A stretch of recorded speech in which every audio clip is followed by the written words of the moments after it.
So what should you be doing if this is in your space? As I said, go and get your super fund checked out, make sure it's in the right place. Many people still have the account they got when they started that bar job at uni, and what was right for you back then is not necessarily what's right for you now. And of course, most people took what their employer had at the time. This is a great time to look at how much you've got, where it is, what it's invested in, and put it on the right track whilst preparing for get this free money. And that's where your Sherpa comes in. Also, when you're getting going, it is very much worthwhile thinking about whether you should or shouldn't pay off your HECS debt. With interest rates rising over the last few years, more and more people are limited more by how much they can borrow than by the size of their deposit. And so in many cases, as long as you can pay it off in full, it may make sense to take some of your savings to pay off your HECS debt and so increase the amount you can borrow. That's a trade-off between the size of your deposit and how much you can borrow and how much you need to pay in lender's mortgage insurance, all of which your Sherpa can help you with. And probably one of the most important things to focus on before you start spending every Saturday looking at apartments is to reflect on what it is that you truly want.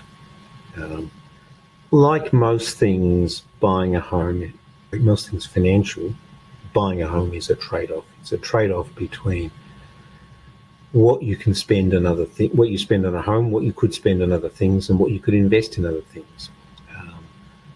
Two of the biggest spending decisions we make in our lifetime is where you live and what you drive. And both of those together will probably make up 40% or more of your chore spending. And so that's the bit that feels restrictive long after the joys of moving into your first home have become everyday.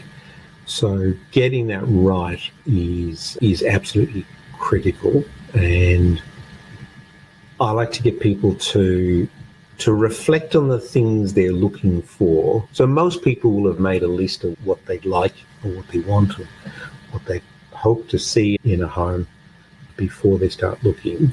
But I'd like to get people to write those down in a positive sense. So rather than going away from a big road, think about close to a park. So write these wishes in a positive sense, not in a negative sense.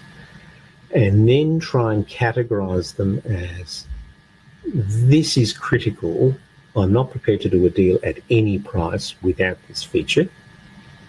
Then that's the most critical category, because that will very quickly rule out stuff that there's just no point in looking at, because you've decided that there is no price at which you'll accept that compromise.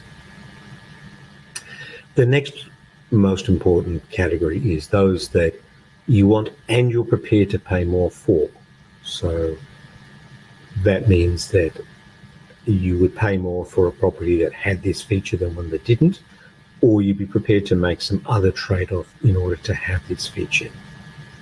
And then the third category is, I want it, but I'm not prepared to pay more for it. And that then limits you to three categories by writing everything in a positive sense. And those three categories will then allow you to very quickly eliminate stuff that there's just no point in going to see. And probably importantly, it will tell you which suburbs you can look at. And sometimes that's about moving one suburb over. Lilyfield is cheaper than Rozelle. Rozelle is cheaper than Balmain. Neutral Bay is cheaper than Cremorne. Cremorne's cheaper than Mossman. Seaforth is cheaper than Clontarf. So most suburbs will have an adjacent suburb or a nearby suburb that offers very similar functionality, but is somewhat cheaper. Sometimes being the other side of a road or a railway can make a big difference. On the North Shore of Sydney, being west of the railway is usually cheaper than being east of the railway, or east of the highway rather, and being in one school district compared to another. That may or may not be important to you, and so that would show up in your I want it and I'm not prepared to do a deal without it, or I'm not prepared to do it, or I'm prepared to do it and I'm prepared to pay a little bit more for it. So by getting all of those things clear in your head first, it allows you to narrow down the suburbs you want, and hence the number of Saturday mornings you're going to have to give up. The part of the benefits of the internet is that you can now do a lot of selection online and plan your morning before heading out on a Saturday morning. The days are when you had to go and get hold of the Age or the Sydney Morning Herald or the West Australian on a Saturday morning. Usually go to the cafe to plan out your morning, and by lunchtime it was exhausting and time for another coffee. So this pre-work that you do around what really matters, how much you can borrow, how much you've got as a deposit, and how much of it you're prepared to spend on the property will cut down a lot of that time and will also lead you to a faster conclusion. So that's probably the biggest tip I could offer to anybody.